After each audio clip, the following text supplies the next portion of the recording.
Television was in its infancy. Well, I thought it was just another job, so I took it.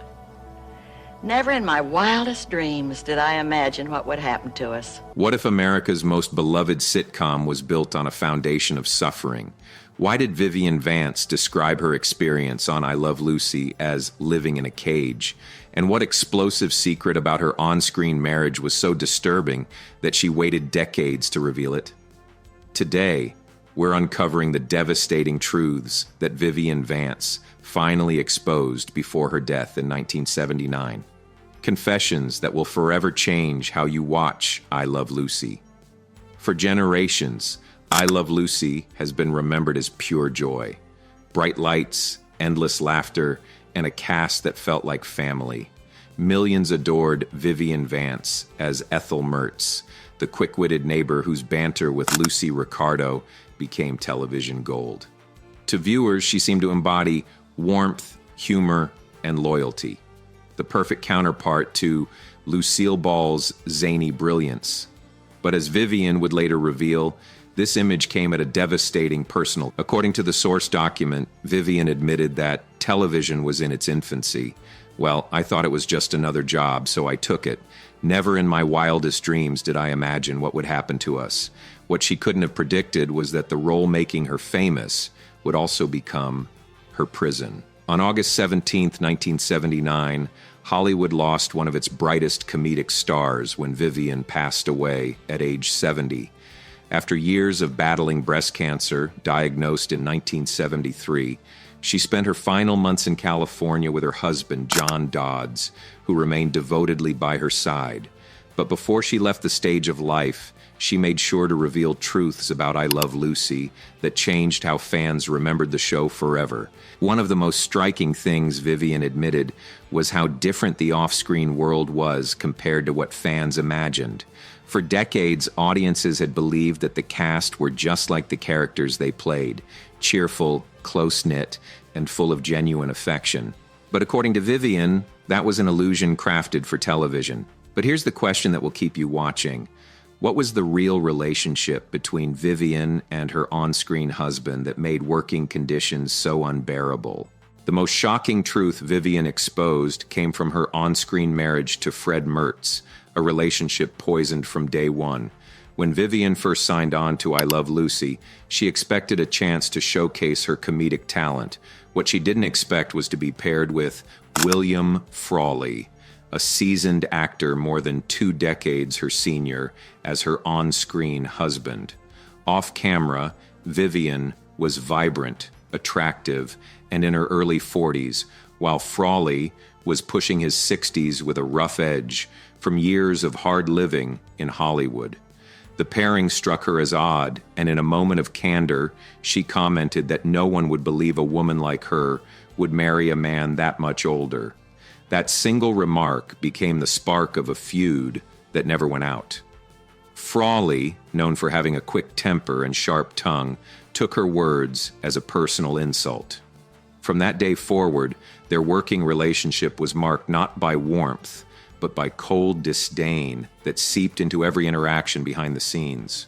The irony was devastating.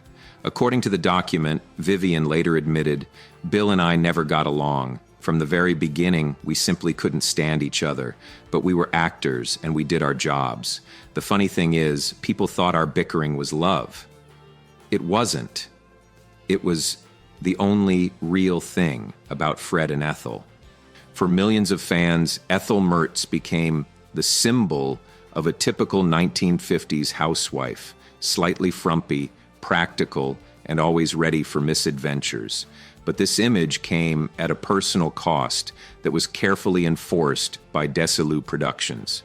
One of the strictest rules was about Vivian's weight. Executives believed that for Lucy to stand out, her sidekick had to look less glamorous. Vivian recalled with bitterness, "They told me straight out, you have to keep your weight up so Lucy looks better."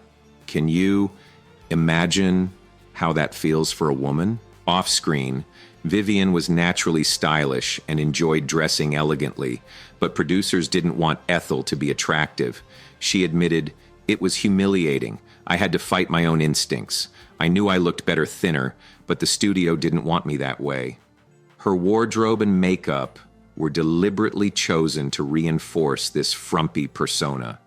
As she confessed, I hated those dresses.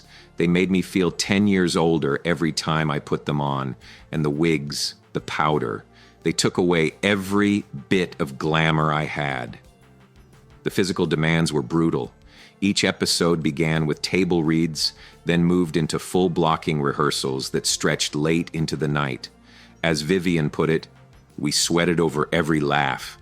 People thought it just happened, but nothing on that show was by accident.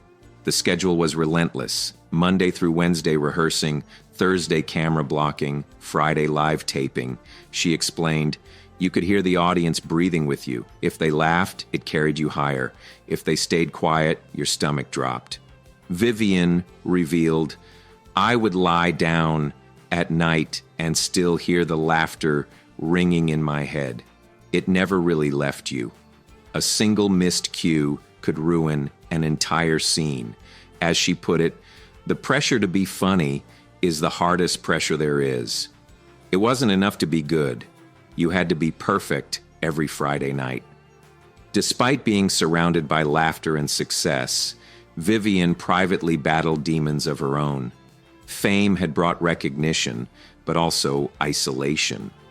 She often felt underappreciated and overshadowed by Lucy's towering star power. In one of her most heartbreaking admissions, she confessed, the audience loved Ethel, but sometimes I wondered if anyone loved Vivian. I felt like I had disappeared behind her apron. This feeling of invisibility haunted her throughout her career. The role of Ethel clung to her long after filming ended.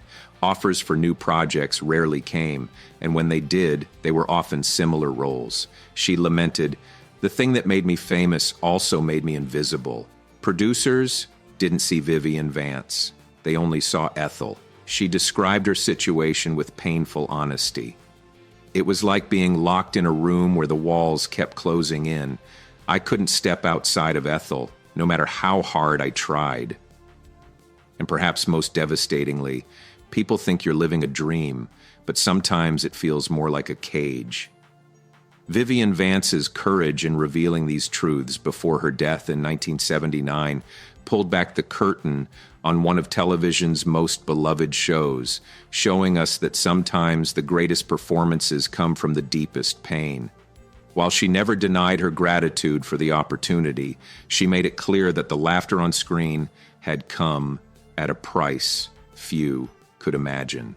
The next time you watch I Love Lucy, remember Vivian's words and ask yourself what other perfect Hollywood stories might be hiding similar secrets behind the smiles.